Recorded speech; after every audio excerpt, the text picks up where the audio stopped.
Gawa tayo tropa ng insaladang pipino at lato o seaweeds na may itlog maalat. Tara, panoorin nyo itong buong video kung paano ito ginawa. Nagiwa lang ako ng ganyang kalalaking pipino.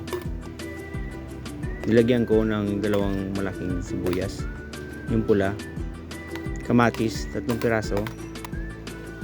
Tapos naghiwa ako ng maninipis na luya, sili, tapos naglagay ako ng 2 itlog na maalat.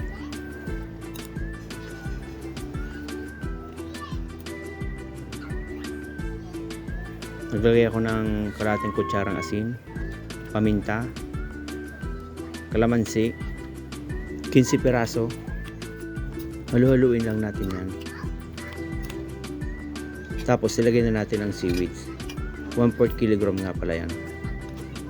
Halu-haluin ulit. At ayan na nga, ready to serve. Ang sabi sa amin dito sa Bicol, si Ramsan. Ganyan lang kadali tropa.